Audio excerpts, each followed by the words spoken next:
guys, welcome back to my channel. It's Marissa Explains It All. Today I am doing an unboxing and review of Fenty Beauty's Eaze Drop Blurring Skin Tint. So if you haven't subscribed, feel free to hit the subscribe button and I will be right back. So if you haven't seen this yet, this is one of Rihanna's newest foundation products, and I love her Pro Filter foundation. That is my favorite, like, ride or die foundation. So I know this one is a little bit different. So if you haven't heard of this yet, this is what the box looks like, and it is supposed to be a light to medium coverage, and so it is supposed to be something that kind of is blurs and is like very lightweight and just kind of airy and just kind of blurs your skin without being very heavy and cakey coverage. And it's probably more on the light coverage side if I had to guess. So I'm gonna check this out. It does retail at Sephora for $29.50 and it comes in 25 shades. So let's give this a whirl. So let's go ahead and unbox this, and when it comes out of the box, it comes in this geometric type shape container, which is really cool. It's plastic, so it is a plastic container. I think her Pro Filter one comes in a glass container, but this is what I picked up, and I did pick up the shade 3 because I am fairly fair. I'm pretty fair, so I picked up the shade 3, and when you unscrew the cap, it looks like it just has a typical squeeze nozzle. And so I'm just gonna kind of take a look at what the consistency looks like here. Oh, not too bad. It looks like a little runny. Maybe not runny isn't the word, but it's light and it's probably pretty hydrating. It does look like it is, it's not overly thick. Like if you were to tilt your hand, it looks like it'll run down a little bit.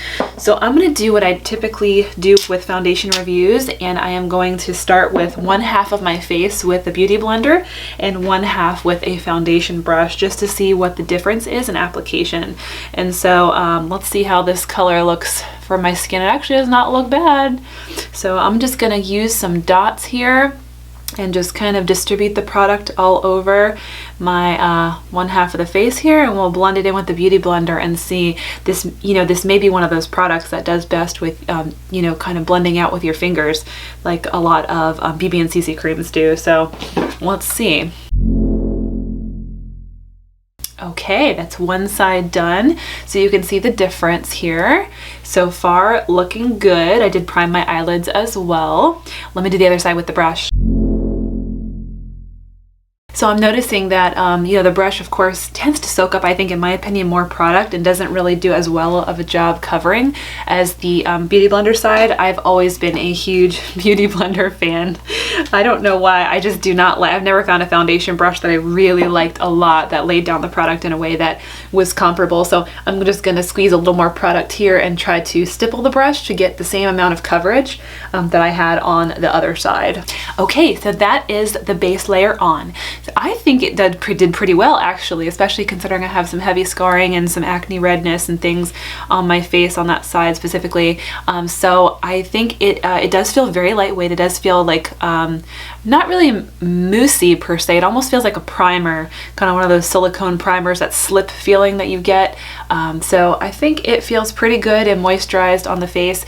Of course, it is not going to cover up a lot of things, so it's still going to show through some of the imperfections and blemishes if you are probably, you know, heavily scarred or have active acne or hyperpigmentation. It's probably not going to cover that up for you because it is supposed to be light medium coverage. So, but it is something that evens out the skin tone, makes it a little bit brighter, certainly better than when I started. So I'm gonna put the rest of my makeup on and see how the other products do over top. I am gonna do more of a natural look today because I think that's kind of the goal of this foundation, is supposed to be more of a natural kind of finished, lightweight finish. So I'm gonna come back and let you know how it did with the rest of my products on top. Okay, so I just did a very simple makeup look. As you can tell, it's kind of like almost a no makeup look, just to see what it looked like with other products on top. So on top of the foundation, I did put some concealer, powder, I put a cream blush, a cream highlight, and then some bronzer. And so what I'm noticing is that it actually did really well with just kind of layering most of the cream and like wet products, and even the powder did fine to set it.